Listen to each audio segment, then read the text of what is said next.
Hello! So, Monday ngayon and off tayo. So, ngayong araw na to, dinedicate ko talaga itong araw na to para i-reset ang buong bahay. Kasi, ilang weeks na din kami hindi nakakapag general cleaning. Nag-ayos-ayos lang sa pang-araw-araw. Pero since nag-heatwave, wala masyadong energy sa katawan kaya hindi kami masyadong nakapag-linis. Ngayon, binalik na namin yung bed from doon na side, babalik na namin siya dito. So, as you can see, wala tayong sheets kasi tinanggal ko na sa labas, masyado makalat. Kaninang umaga, nag-load na ako ng laundry, and then habang nag-load kami ng laundry, nilinisan ko na din yung washroom, nagpalit kami ng liner, yung shower curtain liner, and then si Kim nag-work. So, hindi ko na lang masyadong inano. But ito, pagkatapos natin maayos yung room, tatanggalin na namin yan. I think may last hura pa ng heat warning or ng heat wave next week. Pero since hindi naman kami natutulog sa kwarto kasi nga yung aircon nasa labas, tatanggalin ko. So, yeah, mag-disinfect lang tayo. Ano ba ito?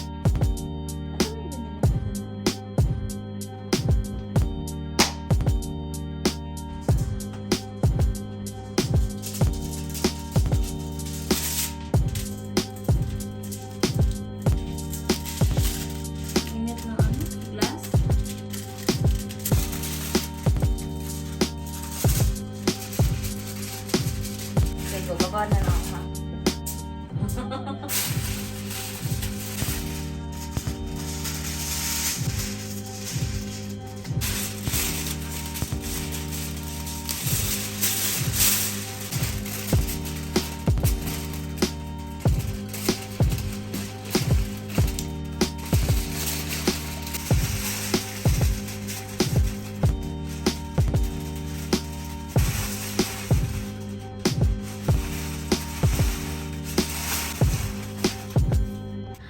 Okay, so natanggal na natin yung mga foil, guys. So, kung magtatanong kayo bakit kami may foil, sa previous vlog namin, minention namin na dahil super direct kami sa sun ng umaga, nag-heatwave nung time na nilagay namin to.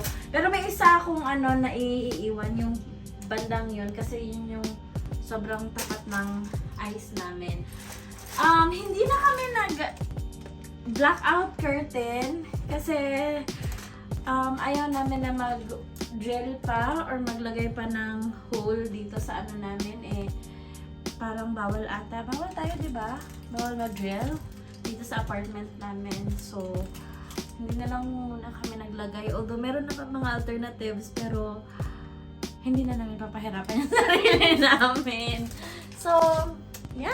So, yung next natin na gagawin, since nakapaglinis na tayo ng washroom, yung first batch ko na drenay sa dryer, ilalagay natin dito para masunod na yung ibang mga labahin. Pero kung makikita nyo yung sala namin, sobrang kalat pa. Okay, so, andito tayo sa kusina namin. So, ayan, medyo nakalat. Ito yung weighted blanket namin, nilabas ko muna. Yung weighted blanket pala namin, binili namin to last year, no? Last year from Hush. At may kasama tong, unan. And then, ayan, maraming pang kalat kasi nag-breakfast kami. Ito yung dining table namin, nilabas ko na din to. Nilabas na namin ni Kim to from the bedroom. Kasi ito yung nilagyan namin ng aircon last time. And then, marami pa dito talaga. So, maglilinis lang tayo. Okay! Ayun na nga. Akala ko nag-on yung natin. Yung first batch ng laundry natin, nilagay na natin dito sa dryer. And then, ito, natin, nakapag-load na tayo. Akala ko nag-on na siya kanina. Hindi pala. Kakasya lang natin siya kasi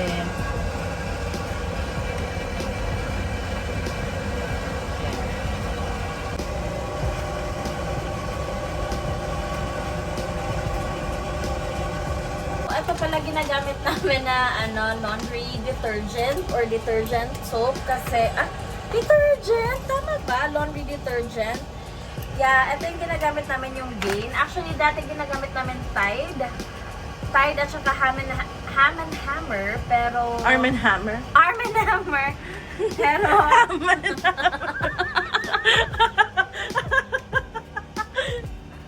Arm and Hammer. Pagkain pala yung Ham and Hammer. So, kaso nag-allergy si Kim. Masyadong nangate siya, sobra. So, gumamit kami ng Gain. Super friendly naman. Ito yung nagustuhan niya. And also, recommended siya sa washing machine namin kasi HE siya. Ano ba ibig sabihin ng HE? Ito, HE. Saan ba yun? Ito. Ang dami na ng kamay ko. Yan, HE for all machines. HE, ibig sabihin, high something something. So, sobrang tipid namin dito kasi nga dahil HE siya, maliit lang yung nilalagay namin or pag nagpa-pods kami, isang load or kahit maramihang loads, isang pod lang nilalagay namin and then super ano na siya, super okay na siya and mabango pa. And then, use this one, Bounce, for dry sheets. Yeah, dryer sheets. Ito yung ginagamit namin. And naubusan kami, kakaubusan ng Downy na scent booster. Yun yung ginagamit namin. So, sa previous vlog na panood nyo na unti-unti namin pinapalitan yung mga products namin or yung mga gamit namin na pambahay na organic and yung mga sustainable na mga gamit pambahay. Ito, hindi pa namin napalitan to kasi hindi pa kami nakakahanap ng magandang produkto na okay sa skin ni Kim na hindi siya nangangate. Habang nag-aantay tayo dun sa laundry natin, yung sinabi ko kanina, tatapusin ko yung bedroom kasi tapos na tayo sa washroom. Ito, maglalagay tayo nitong deodorizer or odor eliminator sa carpet namin dito sa bedroom. Actually, very nice to. Si Kim yung naka-discover nito.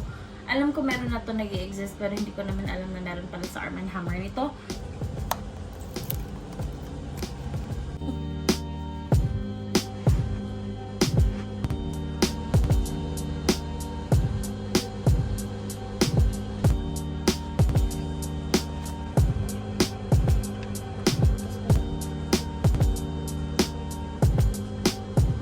Since nalagay na natin yung deodorizer, aantayin lang natin to na siguro mga 15 minutes bago natin siya i-vacuum. Mamaya papakita namin sa inyo kung paano siya i-vacuum.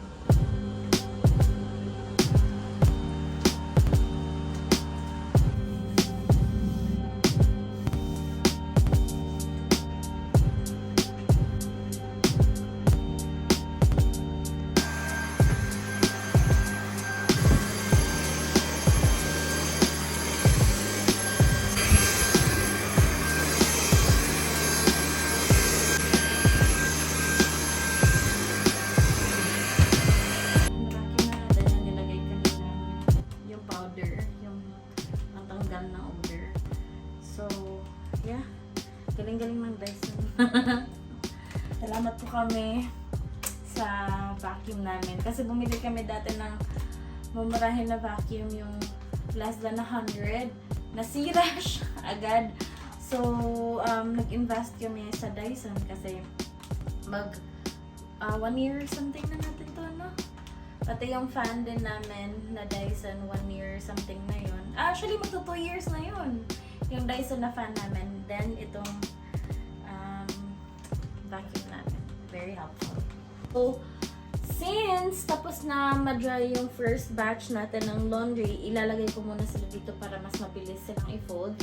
Pero, habang andun pa sila, magsaspray muna tayo. Ito yung ginagamit namin for Breeze.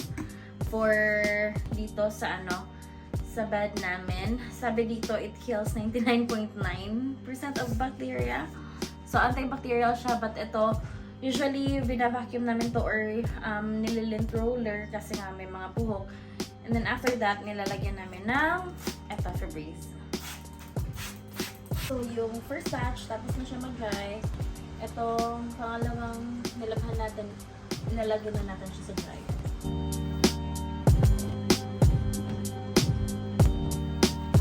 Lala.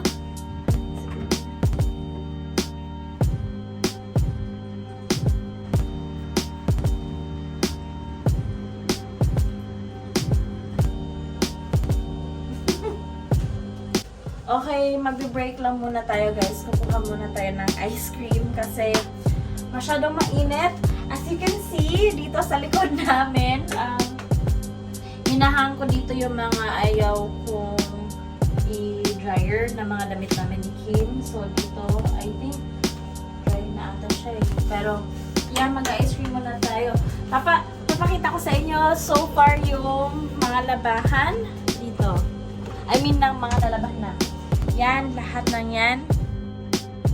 Yan, lahat ng yan. Tutupiin pa natin yan. Pero I don't think matatapos yan today. Pero ngayon, meron pa dito. Last na to na batch. And then ito yung sheets. Ito yung mga basahan na yan.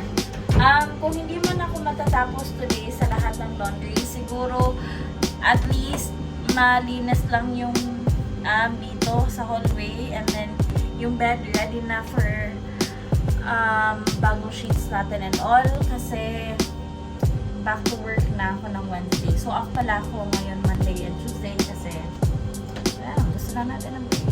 But yes, that anniversary ngayon ng papa ko Monday kaya enough ko na din siya. And then mag-plans tayo ng house, mag-release tayo. Papakita ko din sa inyo kung paano ko ginagamit yung palo sa ko. Mamaya na lang. Bye!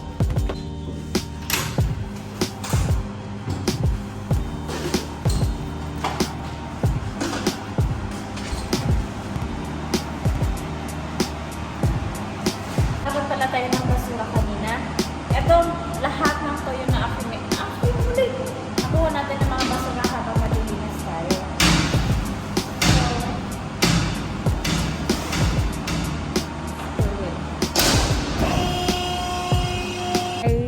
Andito na tayo ngayon sa Market Crossing. Kami nakapag video kanina kasi nagka-catch si Kim ng Pokemon Go habang nagda-drive ako. So, andito tayo ngayon sa Marble Slab. Go!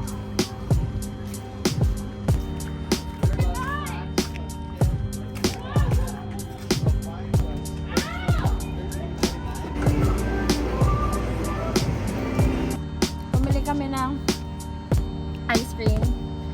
Chocolate siya. Pero hindi na ako kumuha ng yung lagi namin kinukuha na Rocky Road. Kasi ayoko ng nuts na yan. Gusto ko lang talaga siya ng marshmallow. Uwi na tayo. Large yung pinuha namin para share na lang kami ni Kim. At may 15% discount kami kasi member si Kim sa BCAA. BCAA ba yun?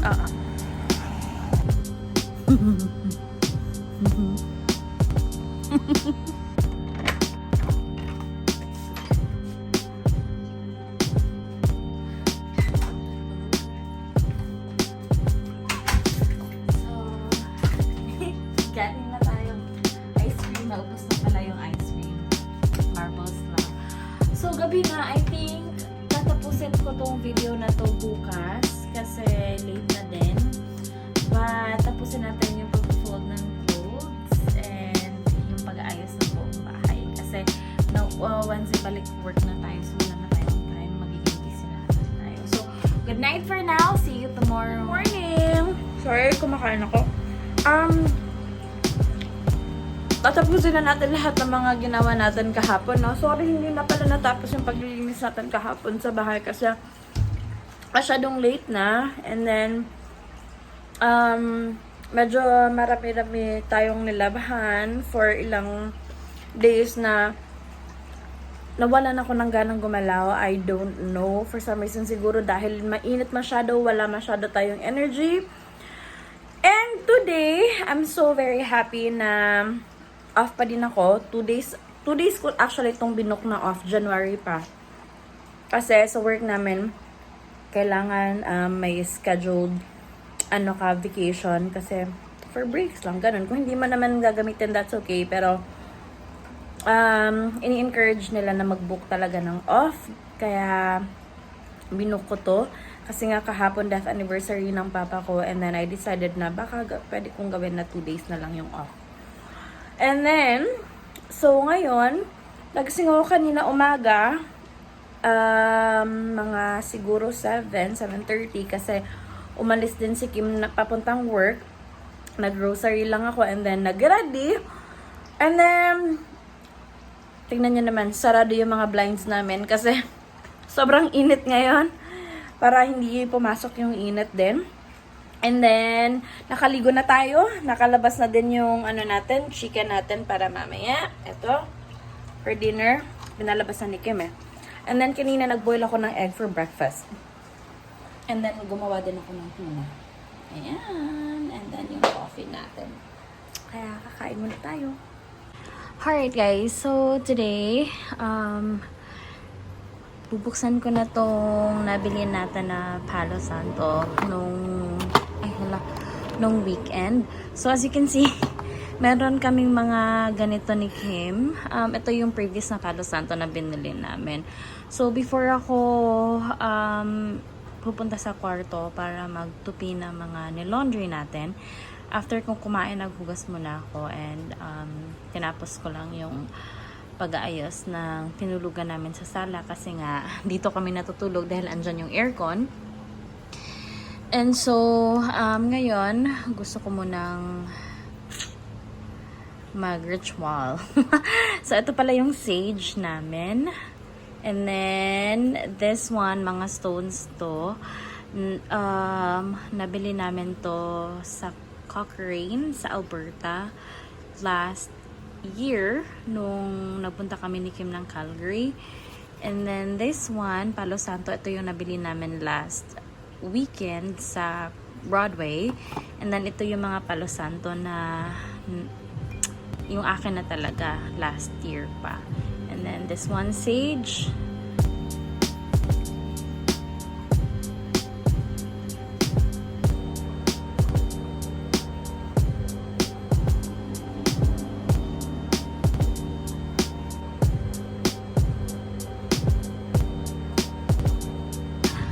Say hello. Okay, tatapusin na natin ngayon yung pagtutupi ng buong ito. And then once natupi na natin to, lalagyan na natin yung mattress. I mean yung cover ng sheets natin. So,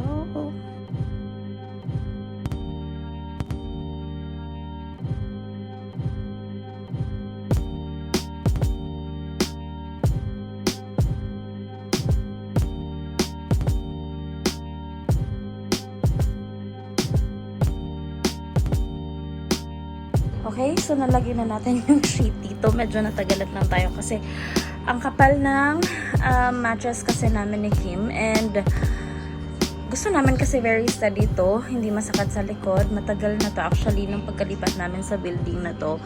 Ito na yung binili namin na mattress. And so medyo nag-shrink siya. Hindi ako nagputi na sheets ngayon kasi hindi ko pa feel. Siguro pag nag-fall na, magpapalit tayo ng puti na sheets. But I usually like it, or we usually like it, plain lang. So, ayan, tignan nyo kung gano'ng kakapal, guys. Meron pa yan sa ilalim. But yeah, super kapal nitong namin. Nalagay ko na yung sheet. Ngayon, lalagyan ko na ng pillowcases yung pillows. And then, lalagay lang ako ng topper. And then, yung weighted blanket namin. Okay, natapos na din natin yung bed natin. Pero, hindi pa tayo matutulog dito this week. Kasi nga, may heat warning pa. And, kailangan mo na namin sa sala matulog. Kasi, andun yung aircon. Hindi pa rin namin to tinanggal. Itong isang foil na to. Kasi, medyo pa sa sun. So, tapos na tayo dito. I think basically ito lang muna yung last natin and then yung lahat ng closet, lahat ng clothes natin binalik ko na sa closet natin. Pabalik ko na din yan yung guys, charge ko na and then we're pretty much done. So, yeah. Yun na po yung linis serya natin sa bahay. 2 araw po tayong naglinis. Actually, kaya naman ng 1 araw kaso lang medyo kukulangin talaga tayo sa energy. Tapos kahapon medyo masakit pa yung ulo namin dahil nga masyadong mainit. But nasa bahay na ngayon si Kim. May work din tayo bukas. Balik work na tayo. So, i-end na natin tong video na to. Abangan nyo po yung iba pa naming videos. Kung may mga questions pa rin kayo patungkol dito sa Buhay Vancouver, pwede kayo mag-comment or mag-message sa Facebook page namin sa Kim Cat Buhay Vancouver. Thank you so much guys for watching. Please don't forget to subscribe. Bye!